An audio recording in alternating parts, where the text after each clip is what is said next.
Hi everyone, welcome to a special episode of the Digital Supply Chain. This episode is sponsored by AWS Supply Chain. Thank you very much. And my special guest today on the show is Diego. Diego, welcome to the podcast. Would you like to introduce yourself?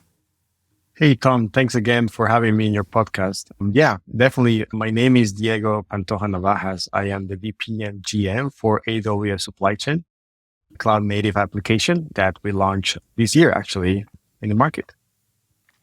Superb. And Diego, I really should have said welcome back to the podcast because this isn't your first appearance on. You were on about a month ago or so.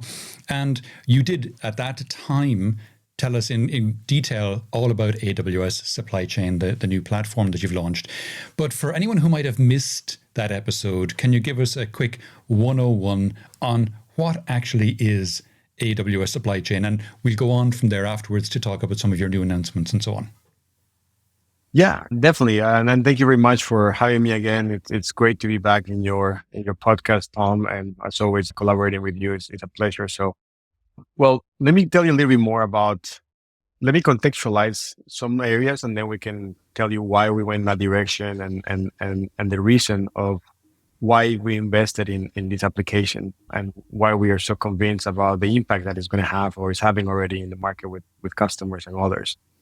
So if we think about, the complexity of supply chains, the complexity in supply chains really started pre-pandemic. That was really fueled by different supply chain challenges that started as a result of how the shift of supply chain and the economics in supply chain and the scale of supply chain and how basically the economy went from a push to a pull side of demand side of economies of scale. What I mean by that is basically today the world drives by a demand driven supply chain.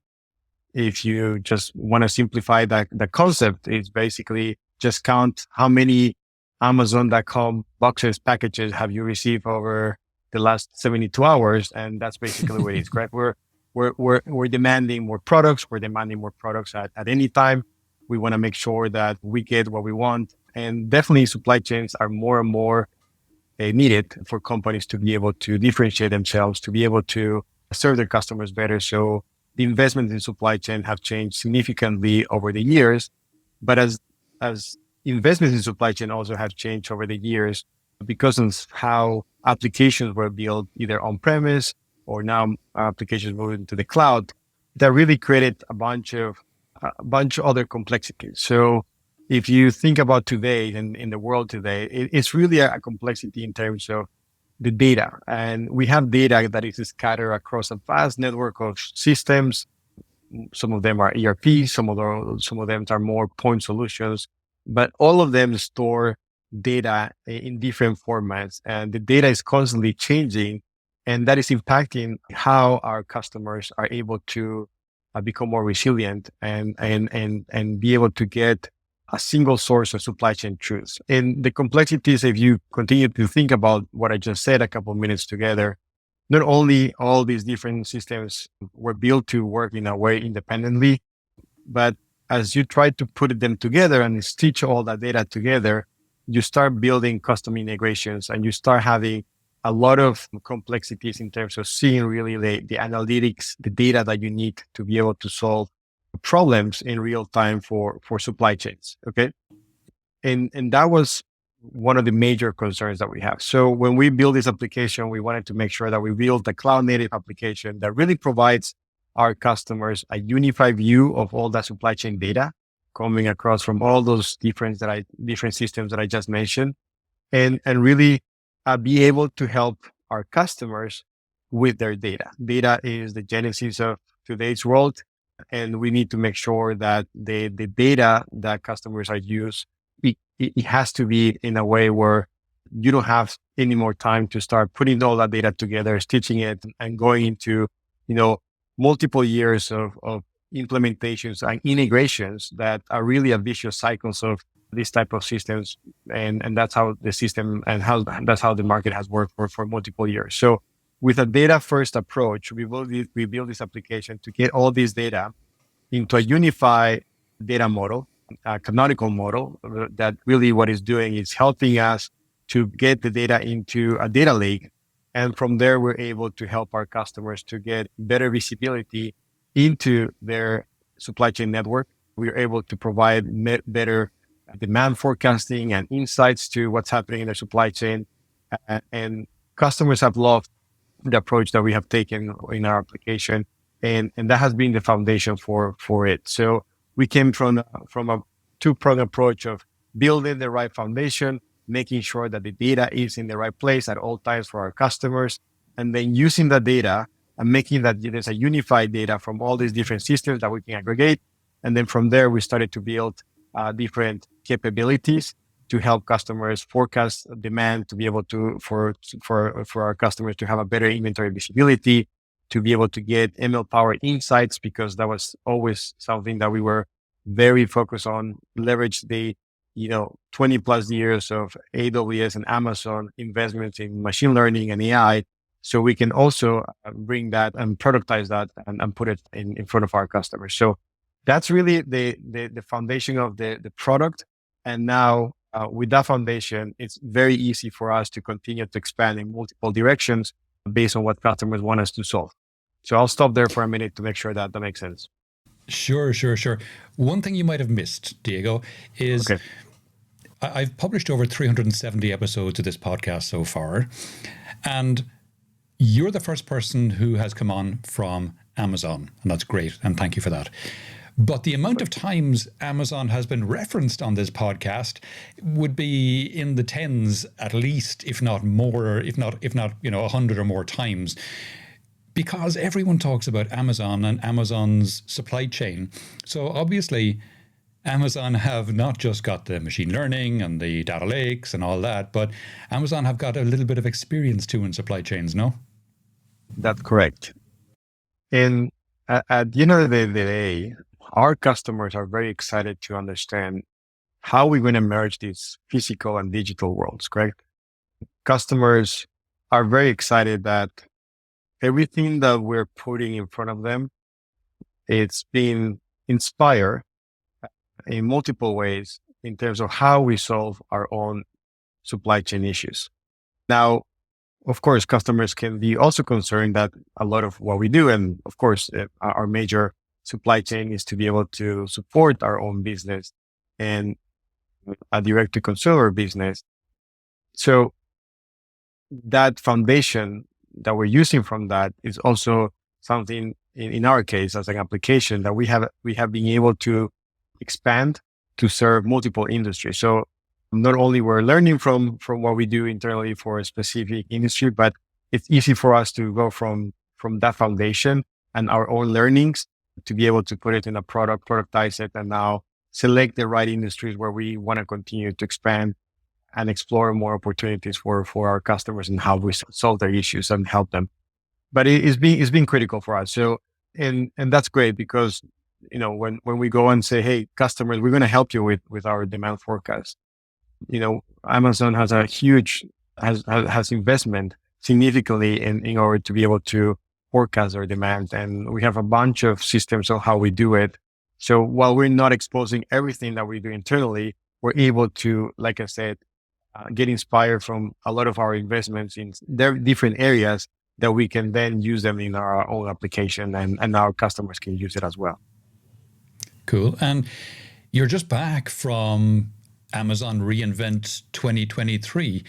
How was that? And, did you meet customers and get customer feedback? How did all that go?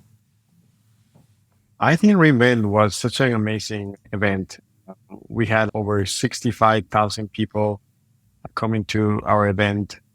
The energy was very, very exciting across all the different keynotes, and our CEO did a wonderful job on kicking off the sessions and the event, giving us a really good idea about Gen AI and the power of Gen AI and how's that going to work with us in multiple ways.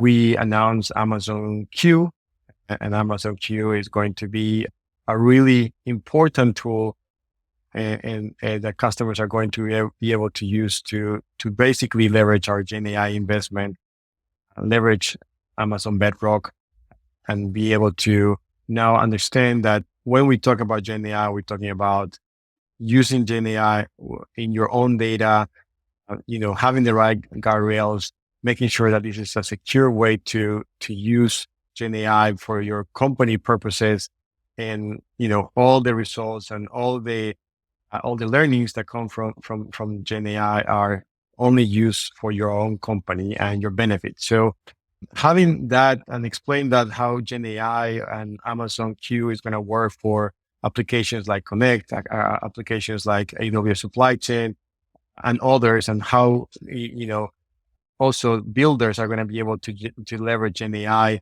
to build new applications. So to build new applications and be able to get in a very easy conversational way results from their own data, and see those capabilities and be able to leverage our machine learning investments to provide a very intelligent way to respond to analysis and logical reasoning for not only supply chain, but multiple other industries. I think that customers have appreciated our investments and very excited about that. Besides that, supply chain it was a very hot topic. The world continues to see a bunch of different disruptions. Companies are still not very happy with how resilient their supply chains are. They're trying to find new ways to solve those issues. And I think what I will say again is customers really love the simplicity of our product. Customers love the approach about how we're handling data, and how all these enhancements that we did in the last 6-8 months. And also we were very excited that we announced 4 new capabilities as well during this event. And that really resonated very well with customers, because now customers can understand that our investment in supply chain are not only in downstream processes, our investment in supply chain are also to combine those downstream processes with upstream processes. So we can really provide customers a single source of truth in terms of how we are able to manage product from manufacturing all the way down to the final destination point for that product. It could be a finished good, it could be a component. And those capabilities really resonated well with the market, with the customers. And so we're very excited that re:Invent is going to continue to push us even further in our expansion in the market, and being able to work closely with customers, being able to answer their problems. And at the end of the day, have a lot of learnings from here, because it's about that. It's about learning every day with customers and solving their issues. So we're very excited about the future for the next 12 months as we continue to expand the application in other areas, but we have a really solid foundation. Superb. And you mentioned 4 announcements around AWS Supply Chain. Do you want to go through those? Yeah, definitely. So the first announcement that we did was supply planning, and really offering very specialized models to accurately forecast and plan purchase of raw materials and components and finished goods to really improve the in-stock rates across our customer supply chains. So if you think about the investment that we have done in our product last year, or well, this year, it was still this year. This year we announced demand planning, which really helped us to get that demand sensing from our customers. And that really came very helpful for how we were using the other module that we released earlier this year, which was inventory visibility. And inventory visibility had a lot of great capabilities. And one of those great capabilities is how can I rebalance my inventory based on that demand? And that demand now is the demand forecast. If you think about that, it's the forecast that is coming out of demand planning is really an input into supply planning. Of course, you need other more data components, but it's an input into that supply planning. So we can really plan accurately or more predictably how we're going to be able to move material components and finished goods to replenish those locations that are needed to be closer to the consumers, correct? So we're closing that, and that's been really great, because now we're able to close that loop, and it was very important for us. Now, cool. as I said, we're going to move upstream processes. One of the biggest challenges that customers have over multiple years is how can we really are able to connect customers beyond or their suppliers, our customers' suppliers beyond the first tier, right? And that's been one of the biggest challenges. And now we're very excited that we release this protocol or capability called end-tier visibility that really is helping our customers to publish all those forecasts and be able to work in a real-time basis with their suppliers beyond the first tier, multiple tiers. That's why it's an end-tier visibility product, and providing accurate planning and execution process of those purchase orders or any sort of collaboration that is needed between them and their suppliers. So with that, if we can get accurate information coming from their suppliers, the downstream processes are going to always benefit from better data, real-time information, and of course, you're going to be able to plan and size your operations to what you know is going to come in and what's going to be injected into your supply chain, so your outputs are going to be much more accurate, and that's going to have a significantly impact on reducing operational costs across the board for customers and be able to serve customers better because we're only pushing in for what we need and we're responding to that demand-driven supply chain that we discussed a couple of minutes ago in a much better way. Something that customers have been asking us for a long time is, hey, we need to be more careful about the future of this planet. We need to be more careful about understanding and auditing not only how we are processing multiple components in our supply chain, our carbon emissions. So with that mindset and that mental model, we release supply chain sustainability capabilities. And we're very excited about that because it provides a single auditable way to request carbon emission data from your suppliers or internally from your own manufacturing plants, from your sites.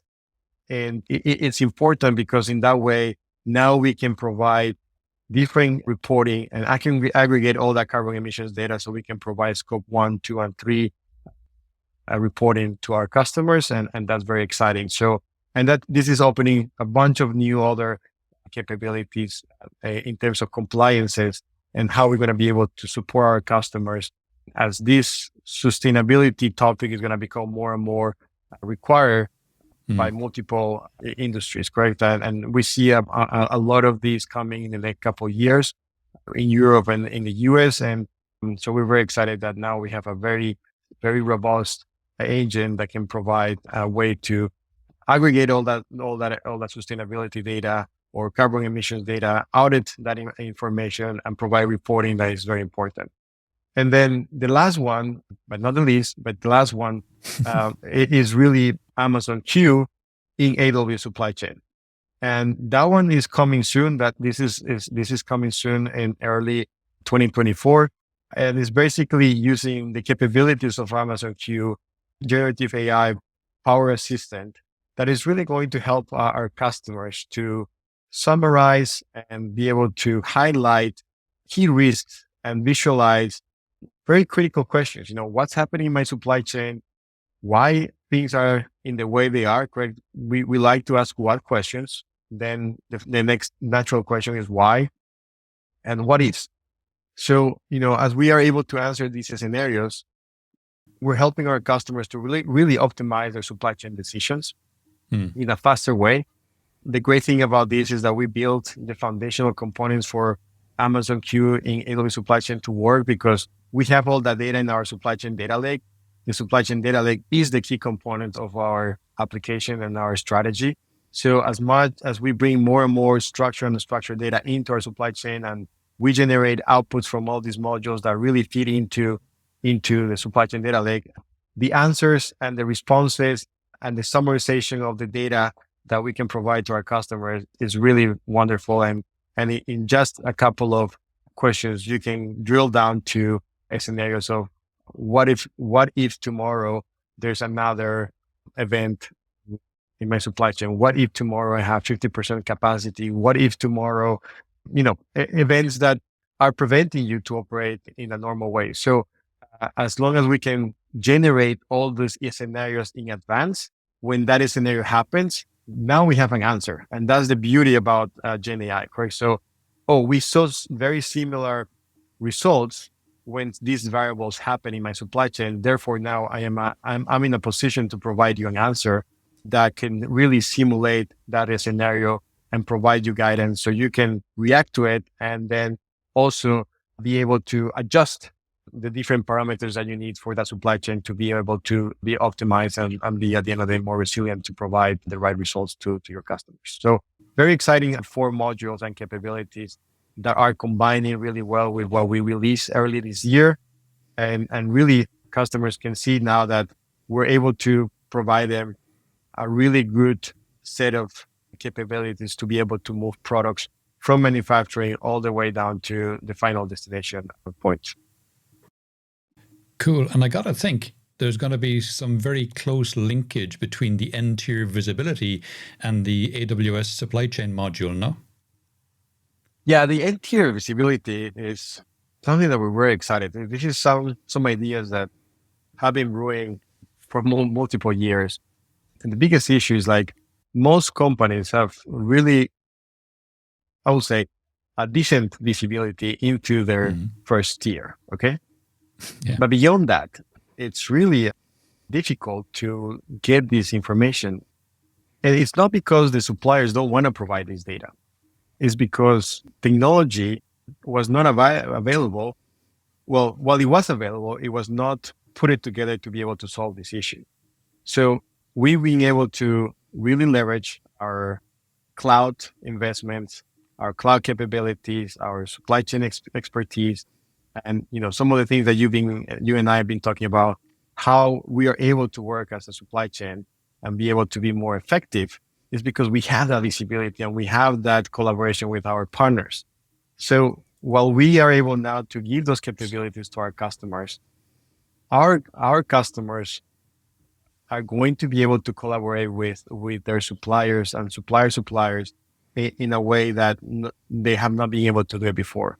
And we're very excited that with just the initial customers that have started to use the application, the collaboration and the easy to use has been wonderful.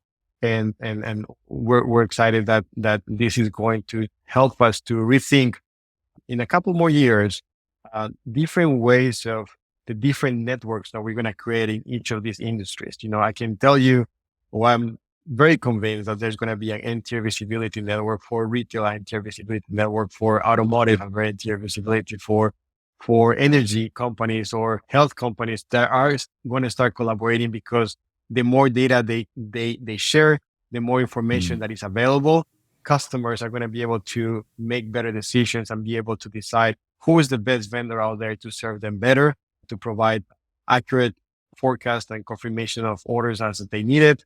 And that's going to be the way that the world is going to continue to evolve, because at the end of the day, we need better visibility. We need transparency. We need to know that we're handling or working with the right supplier that is also aligning with the company's own policies. And so it's very important. And of course, the sustainability layer here is very, very important, because companies want to make sure that they're dealing also with suppliers that are aligning with their own corporate requirements and how they see the world and how they want to be able to make a better place.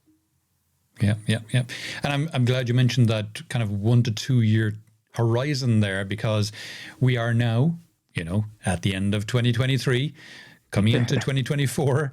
What do you see as, it's that time of year, Diego, when everyone does predictions. So what are your predictions for the supply chain of 2024? And you said a 1 to 2 year horizon, so we won't limit you to 2024, but in the next year or two, where do you see things going? That's fascinating. And thank you very much for giving the opportunity to talk about it. I think that 2024 is going to be a very important year for us, both on both ends of the spectrum, meaning vendors, cloud vendors, or application vendors like AWS, to really understand how Gen AI is going to help businesses to evolve. I think we're going to see a huge evolution in the next 12 months. I'm even predicting that hockey stick learning curve on how supply chains are going to evolve and become more resilient. We're going to start to see that trend, because the more data, we have, the more intelligent supply chains are, the better we're able to answer those questions that I just mentioned a couple of minutes ago. We're going to be able to visualize complex scenarios, and companies are going to be able to make the right trade-offs to decide, okay, between this decision and that decision, now I have the data, now I understand it. So there's going to also be a continued evolution about, hey, I need to be more. So prediction one, the usability of Gen AI is going to be critical, and we're going to see a lot of that, and we're going to see the real impact in supply chains. Two, at the same time, people are going to understand that the more data I'm able to combine and bring together, and the more attention I pay to that, the better results I'm going to get from Gen AI. So we're going to see much better investments from companies in trying to bring all that data together. I think companies are starting to see that that's critical. I think we all saw that for multiple years, but now we have the right technology, the capabilities to do that. So I think that's going to trigger a lot of interest in companies to say, I need to move on. I need to break those chains that I have before in terms of not doing those investments to bring that data together. So we're going to see a lot of investments from companies to try to get that data together and bring it to, solutions like ours, where they can have a complete visibility, aggregated view of their supply chain. So we're going to see a lot of that today at the same time.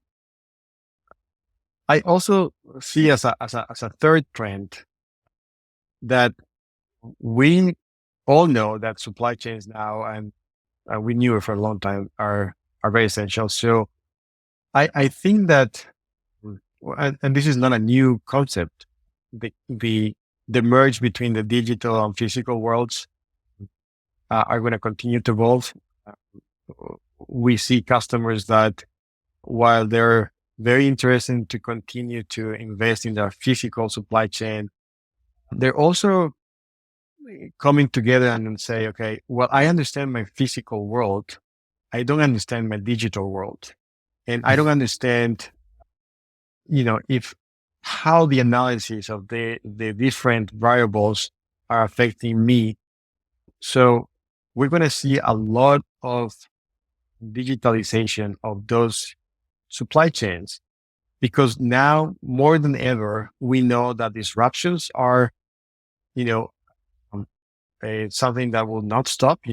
We recently saw how now the Panama Canal is becoming a disruptor in terms of supply chains, because they're having some issues in the Panama Canal, and there's some draws, and now the amount of ships that they can go through the canal has reduced almost by 50%. That's one example.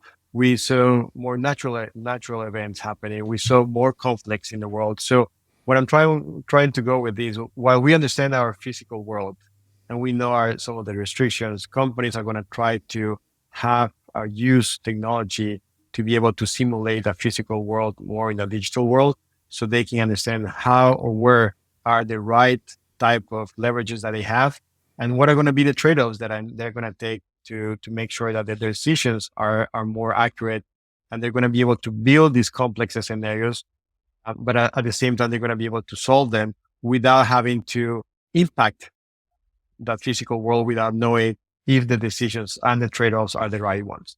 So those are the three main predictions that I have for next year. Gen AI, for sure. The investments in bringing data together and making sure that scattered data across multiple systems are a critical investment from companies, so they can leverage better the information that they have, so they can make the real decisions in real time. and also the merge of the digital and physical worlds. And for that, I think that that's going to be a lot of investments in the next 12 months. And I am very interested on helping customers solve a bunch of these issues. And with Amazon queuing, AWS Supply Chain, with the foundational investments that we did in our application and components that we have now, we can solve number two. And number three, it's where we're going to see a lot of investments. And that's exciting. Interesting. We're coming towards the end of the podcast now, Diego. Is there any question I haven't asked that you wish I had, or any aspect of this we haven't touched on that you think it's important for people to think about? I love when you ask me that question because it really puts me, we changed roles for a minute, and and it's lovely how you you do it. I think that you asked me the right question. I think where I would like maybe reinforce my message today in this podcast is that we're really entering into a new era. And I know this year, Gen AI became a very hot topic in the market, and everybody started to respond to that new trend and capabilities. I am very excited that really these generative AI assistant power tools like, Amazon Q are going to help us.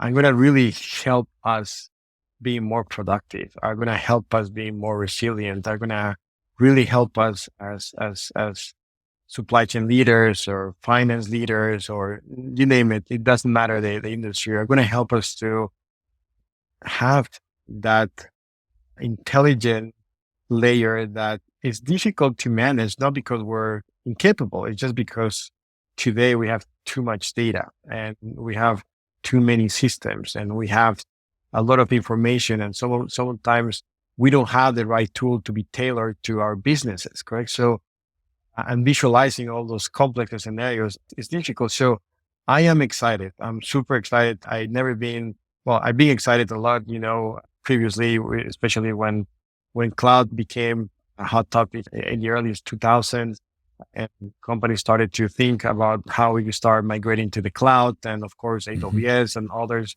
players started to support that. But I think this is an area where we're going to see new things and somebody that loves to build new applications and solutions and work with customers to help them. And this is another level of motivation that I think we all have in the industry. And we're going to, like I said before, be able to help our customers to be more productive and be able to help them in a very natural way with natural language interface and processes, rediscover and discover new things that maybe before we were not focusing on. So I think there's a lot to learn in 2024. And it's going to be an exciting next 12 months. So anyway, I'm just super, super, super pumped for all the things that AWS is doing for the industry and for our customers, and being able to help our customers to have a much improved way of thinking and supporting that mental model is going to be fantastic. So anyway, very exciting. And I'm looking forward to give you more updates on how things are progressing and how customers are really taking on all these new capabilities. So looking forward to seeing you soon, Tom, and being part of your podcast again. Oh, thank you. Thank you so much. And if people would like to know more, Diego, about yourself or any of the things we discussed on the podcast today, where would you have me direct them? Look, I think the best place is to connect me through social media, LinkedIn, and connect with me, and I'll be more than happy to answer any questions. And if I don't have the questions, to really guide them to connect with the right person within AWS. Perfect. Diego, that's been really interesting. Thanks a million for coming on the podcast today. Thanks again, and happy holidays.